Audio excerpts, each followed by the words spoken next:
Bonjour et bienvenue dans Outdoor Minds. Le risque, c'est un danger éventuel, plus ou moins prévisible, qui peut causer un dommage. Nous n'avons pas tous la même tolérance au risque. Certains en ont une aversion profonde, d'autres s'y exposent avec délice. Je suis Armelle Solélac, serial entrepreneuse, investisseuse et double tour du mondiste. Pour cette 6e saison, nous allons explorer les ressorts de la prise de risque avec des athlètes, des entrepreneurs, des investisseurs et des personnalités inspirantes. Allez, c'est parti pour une nouvelle rencontre. Cet épisode d'Outdoor Minds vous est offert grâce au soutien d'Above & Beyond, le fonds d'investissement Early Stage, spécialiste des secteurs du tourisme, des sports et des loisirs.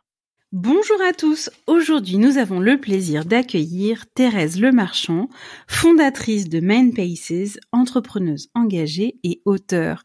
Bonjour Thérèse. Bonjour Armelle. Alors, est-ce qu'il y avait dans ton enfance des signes un peu précurseurs de ce qu'allait devenir ta carrière ensuite ? Alors peut-être pour répondre à cette question, je peux juste refaire un petit point sur ce qu'est Main Paces. Donc c'est un cabinet de coaching exécutif et on accompagne les dirigeants dans une approche globale. Donc comme des sportifs de haut niveau où le coaching exécutif est complété d'approches physiques, mentales, énergétiques. Et en fait, donc ça, c'est en effet venu clairement de moments de mon enfance parce que le sport a toujours fait partie de ma vie.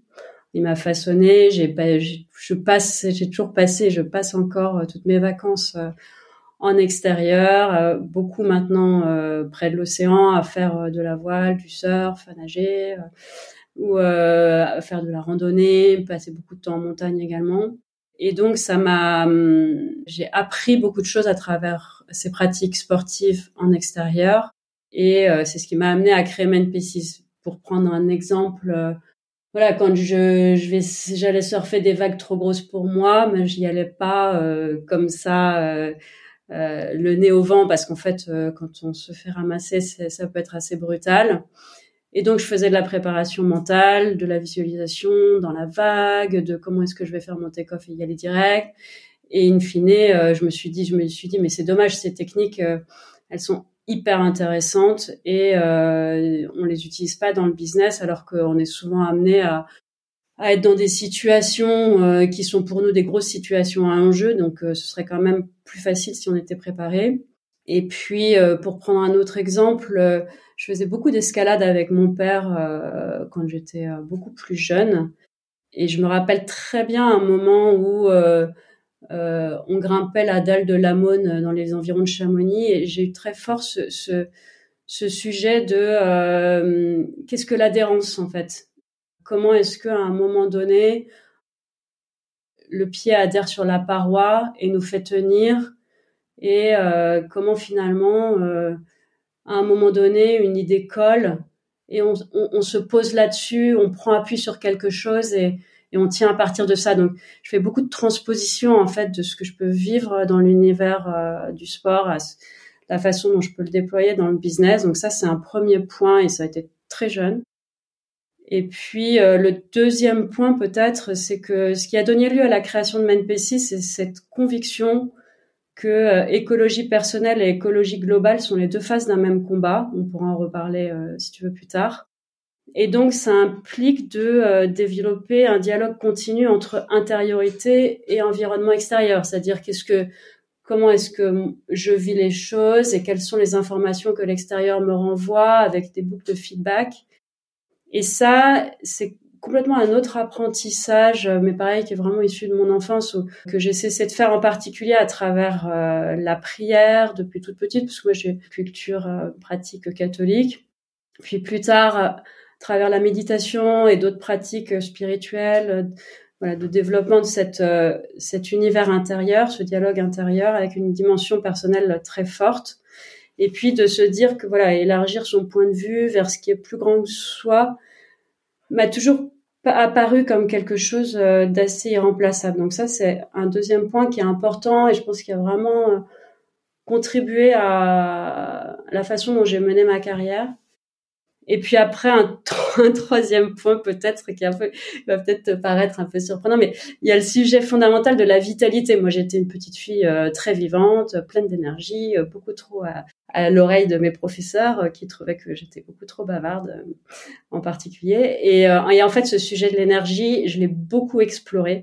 Et j'ai travaillé 10 ans chez EDF, donc je l'ai exploré au niveau vraiment technique, technologique et au niveau de la personne humaine. Et c'est assez intéressant parce que en fait, la gestion d'énergie sur le territoire, c'est un peu comme la gestion d'énergie pour la personne humaine, quoi. Il y a des sources d'énergie, il y a des pertes d'énergie, il y a la typologie d'énergie qu'on utilise pour se ressourcer, etc. Et voilà. Et je pense qu'en fait, ce mouvement de vie, ça a toujours été pour moi quelque chose un moteur en soi. Alors justement, c'est hyper intéressant. Tu as commencé à parler de ton passage chez EDF. Tu as eu plein de vies, j'ai envie de dire, avant Main Paces.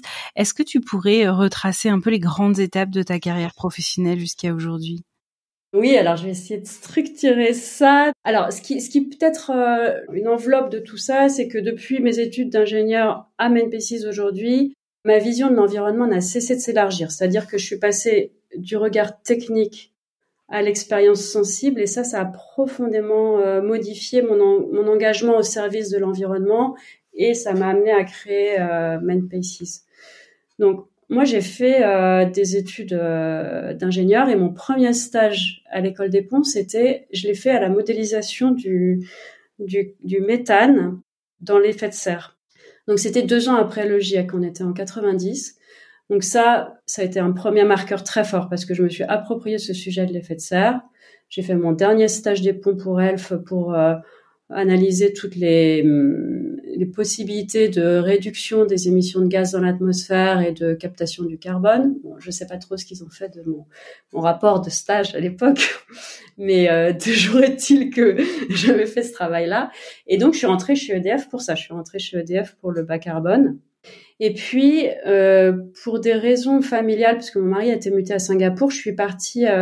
une fois que je suis arrivée à Singapour à la naissance de mon premier enfant, et là, je me suis dit, c'est l'occasion de faire quelque chose de complètement différent, puisque j'étais en congé parental. Et là, je suis allée explorer l'art contemporain. Je travaillais dans une galerie d'art contemporain, Opéra Gallery à Singapour, pour aller me rapprocher de la création. J'avais très, très envie de comprendre ce qu'était cet acte de création, comment ça marchait, qu'est-ce qui faisait une vie d'artiste, etc. Et en fait, en rentrant de Singapour, j'ai pris un congé pour création d'entreprise d'EDF et j'ai continué à travailler 5 ans dans cet univers-là. Et c'était la naissance du web. Et j'ai travaillé pour envidart.com, qui était la première galerie jeunes artistes pour jeunes collectionneurs sur Internet, ce qui m'a donné à la fois le goût de l'entrepreneuriat et un premier pied dans le web.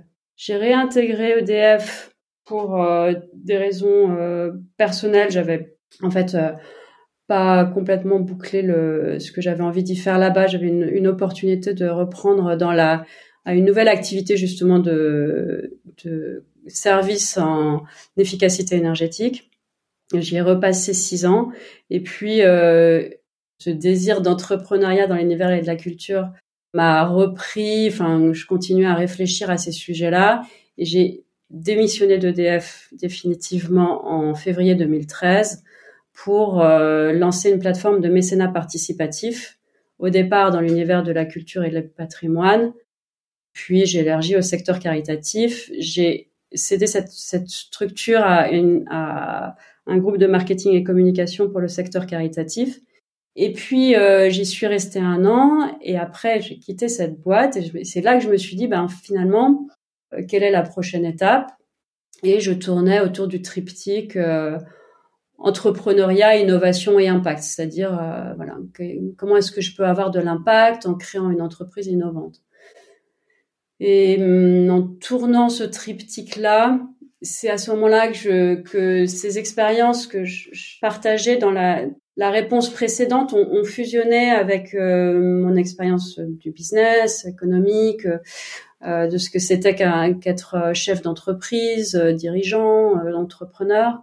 Et je me suis dit, mais finalement, une entreprise, elle est toujours à l'image des personnes qui la dirigent. Et tant que ces personnes n'auront pas compris ce qu'est leur écologie personnelle, elles auront beaucoup de mal à être en écho avec les besoins de leurs collaborateurs et ceux du monde.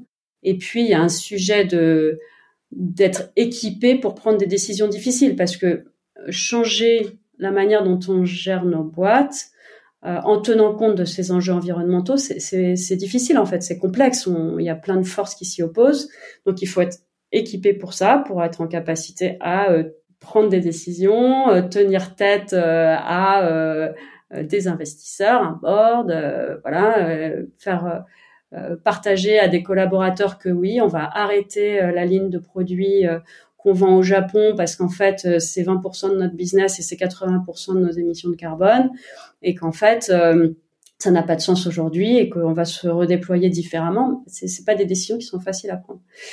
Et donc, en fait, c'est ça qui m'a amené à créer MenPay6 de manière à pouvoir accompagner les dirigeants à la fois sur leurs enjeux business, organisationnel, posture de coaching exécutif classique, et en même temps de compréhension de leur mode de fonctionnement, de leur relation à leur environnement, de leurs ressources, pour qu'ils soient le plus cohérents avec ce qu'ils sont en relation avec les enjeux du monde. Ok. Dans ce cadre-là, c'est quoi ta vision du risque ? Comment est-ce que tu définirais cette notion-là ? Alors, moi, le risque, pour moi, c'est un stimulant. Le risque. Ouais, ça t'excite plus que ça te paralyse. Ouais, je suis assez appétente au risque. En fait, sans le risque, c'est la répétition, c'est l'ennui. Moi, ne pas prendre un risque, ça veut dire faire quelque chose qu'on connaît déjà complètement. Et donc, il y a un côté calme plat que je trouve très ennuyeux, voire qui me fait un peu peur, quoi. Il y a un côté un peu mortel dans l'absence de risque, quoi. Donc voilà, pour moi, le risque, c'est vraiment au cœur de la vie. Et le risque, ça implique un engagement, parce que tu vois, je parlais de ça, en fait, quand tu pars, faut être engagé complètement, parce que si tu te dis j'y vais à moitié, là, t'es sûr de tomber, quoi. Donc il y a un côté force de l'engagement associé à la force du rêve, parce qu'en fait, tu prends pas un risque s'il y a pas un rêve derrière. Il faut qu'il y ait une récompense. Il y a un côté, je vais prendre le risque parce que ça va m'apporter quelque chose, soit à travers le chemin, parce que je vais développer des nouvelles compétences, des nouvelles capacités, je vais découvrir de quoi je suis capable, soit parce que à l'issue de cette prise de risque, je sais que je vais gagner, je sais pas. Donc c'est vraiment ce sujet pour moi, le risque, c'est assez vital, et en même temps, un risque, il s'agit pas de le prendre de façon inconsidérée, parce que sinon on s'épuise, on peut se faire significativement mal. Et donc il y a une question d'aborder le risque en étant le plus préparé possible. Et je trouve intéressant en fait j'en discutais avec Jérôme Brisebourg, je sais pas si tu le connais, c'est un explorateur. Je suis assez fascinée en fait par les situations dans lesquelles ces explorateurs se mettent. Donc il a fait Seven Summit, il a fait très récemment le Spitzberg. Et je lui posais un peu cette question-là, il me disait, mais tu sais Thérèse, en expédition, personne n'a envie de mourir. Donc en fait, on se prépare au maximum à toutes les occurrences qu'on peut imaginer, et puis on se prépare à faire face à l'inattendu. Et donc ça, c'est vachement important. Dans la gestion du risque, il y a vraiment un sujet de capacité décisionnelle sur le moment, de perception des risques avant-coureurs, de perception des conséquences immédiates du risque, et de se dire, donc quelle est l'intensité du mal versus la probabilité d'occurrence, comment est-ce que je me prépare à ça, de manière à pouvoir être à fond dans le risque que je prends, tout en évitant au maximum de faire mal. Donc il y a vraiment une question risque. Pour moi, le risque implique de la lucidité, quoi. C'est pour accepter que le risque existe. Toi, tu travailles donc avec de très nombreux dirigeants d'entreprise, avec ou sans leurs équipes d'ailleurs. Est-ce que tu as repéré des sortes de patterns comportementaux face aux risques auxquels ils peuvent être exposés ? Je parlais de lucidité. il y a un risque fort de perte de lucidité chez les dirigeants parce que le pouvoir isole et il y a une force décisionnelle de conviction qui est souvent assez exceptionnelle chez des personnes qui sont comme ça à très forte responsabilité et qui implique aussi beaucoup d'angles morts.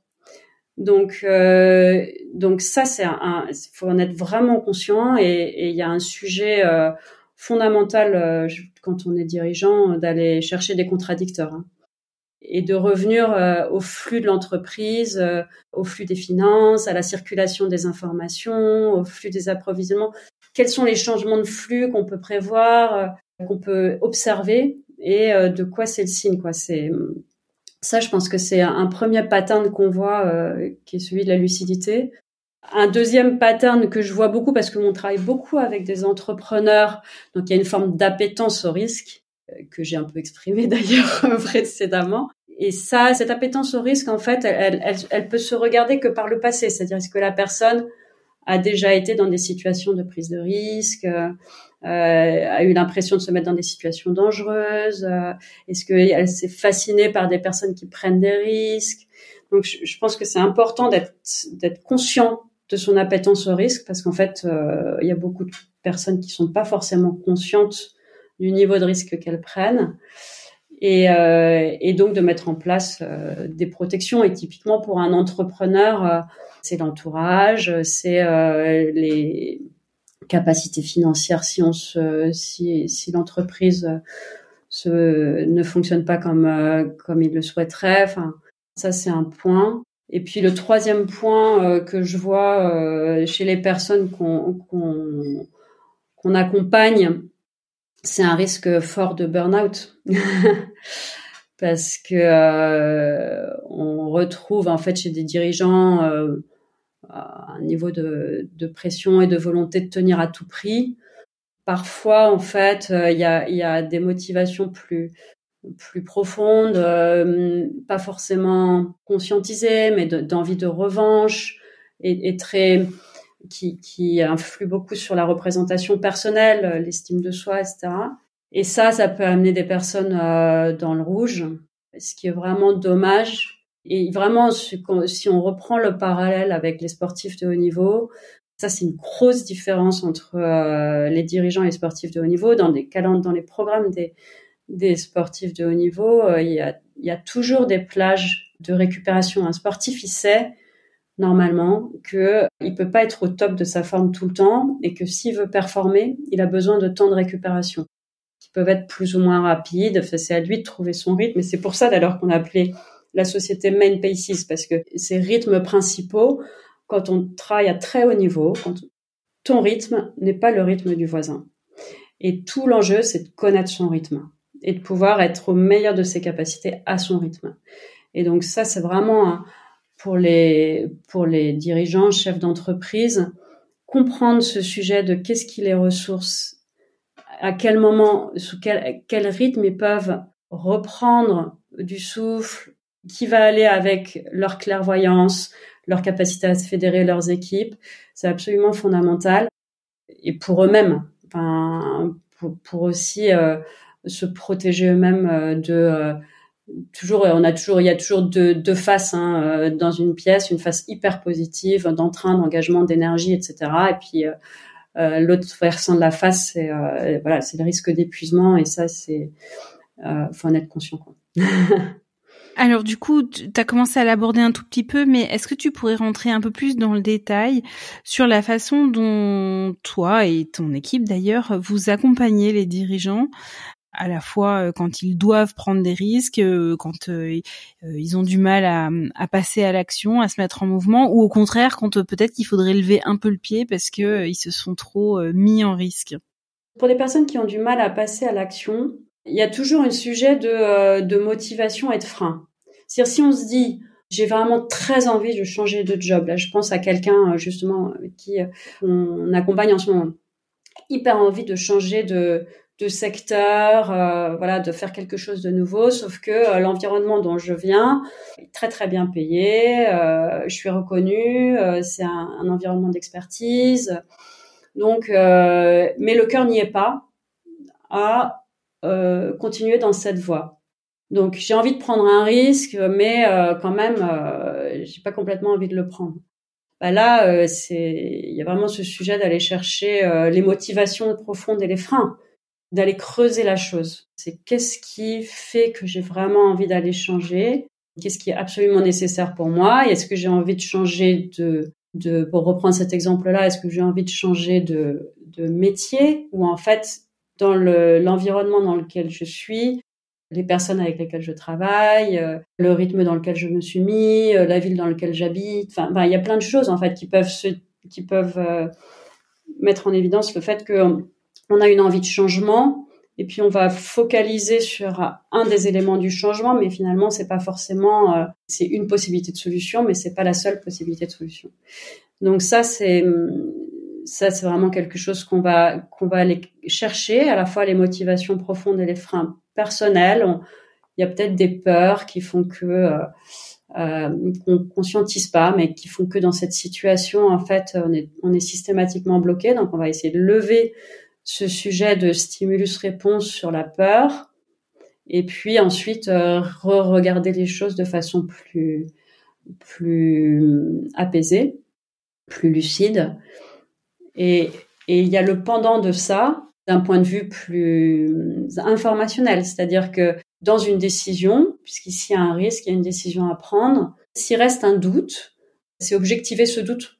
Qu'est-ce qui fait que j'ai un doute à cet endroit-là? J'ai un doute, je reprends mon exemple précédent, sur l'équipe que je vais intégrer.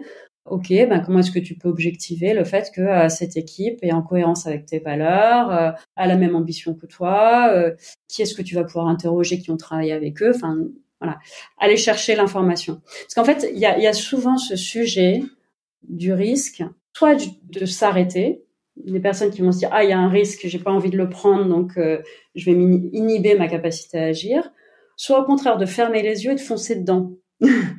Et dans les deux cas, en fait, c'est pas une bonne solution, quoi. Donc, il faut réouvrir les yeux, se poser et puis objectiver au maximum ses freins personnels et puis toutes les informations qu'on peut avoir sur l'environnement, quoi. Si on vient un petit peu plus à toi et à ton parcours, sur l'intégralité de ton parcours, quelle est selon toi la plus grosse erreur que tu as faite et surtout, qu'est-ce que tu en retiens? Alors, je sais pas si c'est la plus grosse erreur que j'ai faite, mais en fait, en tout cas, c'est un souvenir fort. Quand je suis rentrée de Singapour, à Singapour, j'avais travaillé pour Opéra Galerie. À l'époque, alors c'était très marrant la façon dont ça s'est passé parce que je suis arrivée dans la galerie, j'avais de la chance, c'était la plus grosse galerie d'art contemporain de Singapour, était créée par un Français, Gilles Dian. Il avait ouvert la galerie de Singapour il y a pas très longtemps avant mon arrivée. C'était une très belle galerie. Il avait un autre espace à Paris. Et moi, je suis arrivée en lui disant, comme ça, j'ai toqué, je suis rentrée dans la galerie, il était là, et je lui dis, pour faire court, j'y connais rien, mais j'ai très envie d'essayer pour telle et telle raison, pour, me rapprocher de la création, et parce que l'art contemporain, pour moi, est aussi plein de messages sur ce que vit la société aujourd'hui, j'aime le beau, etc. Et puis il m'a dit écoute, reste ici, vas-y, essaye de vendre un truc. Donc c'était vraiment c'est la mise en situation type des cas qu'on te présente dans les écoles américaines. Et puis donc je suis restée 2-3 heures comme ça à discuter avec les personnes qui rentraient, et à la fin de l'après-midi il m'a dit c'est bon, je te prends. C'était quelqu'un de vraiment vraiment top.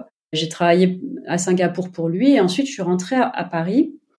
Et à ce moment-là, il m'a dit viens me voir à la galerie à Paris.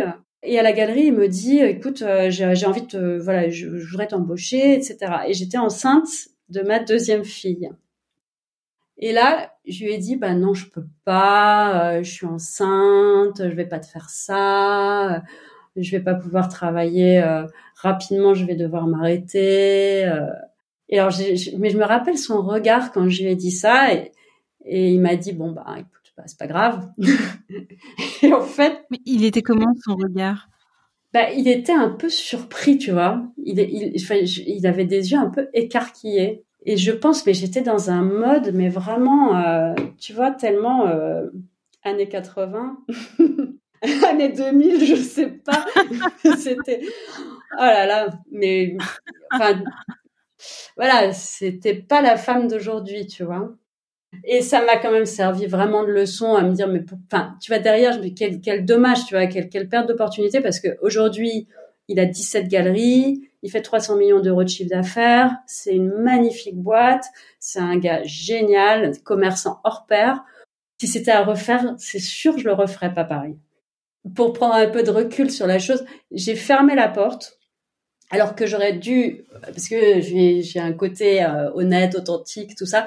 Donc c'était bien, je regrette pas de lui avoir dit que j'étais enceinte, mais c'était pas à moi de dire je peux pas travailler pour toi à ce moment-là. Tu vois, je pouvais aussi lui dire voilà, j'ai hyper envie de bosser avec toi, et j'adore ça. Il s'avère que, est-ce que c'est ok pour toi, est-ce qu'on avance ou ça te pose un problème, tu vois? Et ça, je pense que j'ai eu un sujet d'autocensure, Roland d'éducation qui m'est tombé sur la tête. Je propose aux jeunes femmes qui nous écoutent de ne pas faire pareil. Alors, j'imagine que, bien sûr, dans toute cette carrière trépidante, tu as dû connaître des moments difficiles. Comment est-ce que tu puises ta motivation dans ces moments-là et éventuellement, où est-ce que tu la puises? Sur ces moments difficiles, il y a vraiment deux points, je pense, essentiels pour moi en termes de motivation. Le premier, très fort, c'est celui de l'enseignement. Vraiment, je me dis toujours, et c'est très naturel, qu'est-ce que j'en retire en fait? C'est difficile, mais qu'est-ce que ça m'apprend? C'est quoi le bon côté de la chose? Et même si, par exemple, j'ai pas eu le résultat attendu, je sais pas, je me dis, mais en fait, c'est peut-être bien que je l'ai pas maintenant parce que ça veut peut-être dire quelque chose sur un autre sujet. Enfin, je trouve qu'il y a toujours des enseignements. Enfin, on tire beaucoup d'enseignements des moments difficiles. Et moi, ça, c'est l'apprentissage, c'est hyper. C'est quelque chose qui me donne beaucoup d'énergie, donc ça me recharge. Tu vois, je te parlais de l'énergie, il y a ce qui draine notre énergie et ce qui la motive. Moi, apprendre me donne de l'énergie. Donc, à partir du moment où je suis dans un moment très difficile, si j'arrive à en retirer un enseignement, ça me redonne de l'énergie pour avancer. Donc ça, c'est un premier sujet. Et je pense que le deuxième point, alors qui est plus qui m'aide à tenir ou qui va un peu avec l'autre d'ailleurs, c'est le sujet de l'endurance. Enfin, j'ai une forme de confiance dans mes capacités physiques, physiologiques, que j'ai là beaucoup éprouvé en situation sportive. Le nombre de fois, en fait, j'ai fait beaucoup de randonnées. Le nombre de fois où on s'est perdu et on a marché beaucoup plus longtemps que prévu. Tu sais, t'arrives à 8h du soir, t'es éreinté, t'en as plein les pattes et tout ça. Et en fait, tu pensais pas que t'étais capable de faire toute cette route-là et finalement tu l'as faite. T'as eu trop froid, t'as eu trop faim, t'as trop de fatigue et t'es allé au-delà de tes capacités. En fait, t'as tenu. En fait que j'ai une forme de confiance qui me dit bon. Alors, je reviens au point précédent des possibilités de burn-out. C'est vraiment très différent, mais de se dire, ok, je suis dans un moment difficile. Mais là, je sens que c'est bon, ça tient. Et regarder la chose différemment, de me dire, ok, dans ces cas-là, mets-toi en mode stand-by. Et il y a toujours un bout à la fin, une sortie du tunnel, quoi. Et ça, je pense que là-dessus, la compréhension de son corps, de sa force physique, des signaux que nous envoie, voilà, de la compréhension fine de ce qu'on ressent, elle est très importante. Et ça, c'est quelque chose qu'on développe pas mal chez Men Paces. C'est des informations qui sont essentielles, en fait. À contrario, est-ce que tu as eu des grands accomplissements ou des grandes satisfactions dont tu es particulièrement fière? En fait, c'est marrant parce que quand tu m'as partagé cette question à laquelle j'ai réfléchi, je me dis finalement c'est drôle parce qu'il y a une différence il peut y avoir une différence entre ce qui pour moi est un accomplissement et ce qui pour les autres est un accomplissement. En fait, il y a des choses qu'on fait qui peuvent être exceptionnelles, mais en fait on les fait facilement. Et donc pour d'autres ça paraît dingue et pour soi c'est presque normal. Ouais, où il y a des projets sur lesquels on a travaillé pendant tellement longtemps que ça devient une forme de quotidien, là où ça semble exceptionnel a posteriori pour certaines personnes. Voilà. Et donc en fait, je me suis dit, mais finalement, ce dont je suis vraiment fière aujourd'hui, et surtout qui me remplit de joie, c'est surtout mes enfants. Moi, j'ai 3 enfants, ils sont grands maintenant, ils ont 20, 23 et 26 ans. Ils sont bien, tu vois, ils sont bien dans leur vie, heureux, enfin, ils se déploient bien, ils deviennent complètement autonomes. Et donc ça, c'est hyper agréable, tu vois, à voir se développer. Et ce dont je suis vraiment fière, c'est leur entente entre eux, parce que pour moi, c'est fondamental. Tu vois, la famille, c'est quelque chose de... Ce socle familial, la fratrie, c'est essentiel. Je dis, voilà, vous serez toujours frères et sœurs et vous devez pouvoir compter les uns sur les autres. Et ça, je vois qu'ils ont cette complicité, ce plaisir à se retrouver, plein de choses qui se racontent dont on n'est pas au courant et tout. Donc ça, c'est vraiment pour moi une satisfaction fondamentale, vraiment un grand sujet de fierté. Maintenant, en plus, ils sont grands, donc je peux leur transmettre mes expériences. Et c'est en leur transmettant certaines de choses que j'ai vécues que ça devient une forme, pour moi, des accomplissements. Parce qu'en fait, à travers cette narration, je me rends compte dans la réaction qu'ils ont de l'importance qu'ils leur donnent, tu vois. Donc il y a, voilà, l'accomplissement pour moi, c'est pas quelque chose de figé en fait, c'est assez vivant. Quel est le meilleur conseil qu'on t'ait donné, que ce soit pour ta vie professionnelle ou ta vie personnelle? Alors je me souviens une fois, je parlais du professionnel. J'étais dans ma précédente boîte, c'était un jour où j'étais assez crevée, tout ça, et il y avait une soirée du réseau Entreprendre ce soir-là, et j'avais pas du tout envie d'y aller, tu vois, les soirées où tu t'es inscrit, puis en fait tu te dis non, le pain somme. Et je reçois le mail de relance du réseau qui dit « Un entrepreneur qui sort est un entrepreneur qui s'en sort ». Et là, ça fait tilt. Donc, je me suis dit, bon, il faut que j'y aille. Allez, bouge-toi un peu. Et de fait, ça a été une soirée très stimulante pour moi. Et ça, en fait, je pense que c'est un excellent conseil. C'est-à-dire que il y a vraiment un sujet, quand on entreprend, quand on dirige, de sortir de soi, d'aller retrouver aussi de l'énergie auprès des autres, du conseil, du soutien. Et donc ça, je pense que c'est hyper important. Voilà, un entrepreneur qui sort est un entrepreneur qui s'en sort. Et toi, quel conseil est-ce que tu donnerais à quelqu'un qui aimerait se lancer dans une aventure entrepreneuriale? Alors moi, je lui conseillerais d'aller creuser ses motivations profondes. On en revient vraiment au sujet du risque qu'on a traité, de dire qu'est-ce qui fait que tu as envie de prendre cette aventure entrepreneuriale, quelle est la motivation, quel est l'objectif de réalisation. Ça, c'est la première chose très importante parce qu'il y a 1000 manières de s'accomplir dans sa vie professionnelle et entreprendre, c'est une manière un peu spécifique qui est particulièrement risquée et qui réussit pas à tout le monde. Il y a aussi quand on entreprend, en fait, au départ, il y a pas d'inertie. C'est sur l'entrepreneur que repose toute la dynamique de l'entreprise. Donc, si l'entrepreneur est à l'arrêt, l'entreprise est à l'arrêt. Donc, il y a vraiment un sujet d'énergie fondamentale dans le fait d'entreprendre. Je lui proposerais ça. Je lui proposerais de sécuriser son risque avec où est-ce qu'il peut trouver les soutiens nécessaires si ça fonctionne pas. Les soutiens financiers, les soutiens affectifs, amicaux, relationnels, les soutiens professionnels. Et puis le troisième conseil que je lui donnerais, c'est de vérifier qu'il y a un marché. Parce que ouais, ça peut être utile, ouais. Non, mais tu vois ce que je veux dire. En fait, il y a beaucoup de personnes. Enfin, je crois c'est des personnes qui ont des idées géniales. Il n'y a pas de marché. Donc en fait, c'est difficile de faire une entreprise s'il y a personne qui achète. Clairement, ouais. Toujours dans la rubrique des conseils, Traditionnellement, je demande toujours si l'invité a un conseil de livre à lire, un documentaire ou un film à regarder. Je l'ai annoncé très rapidement tout à l'heure. Tu es auteur d'un super petit livre qui s'appelle Rêver et agir, réflexion autour du coaching génératif. Est-ce que tu peux nous parler de ce livre-là? Et puis si tu as d'autres recommandations, on est preneur. Alors, écoute, merci de parler de ce livre qui est un premier pour moi et qui est important parce qu'il est très personnel.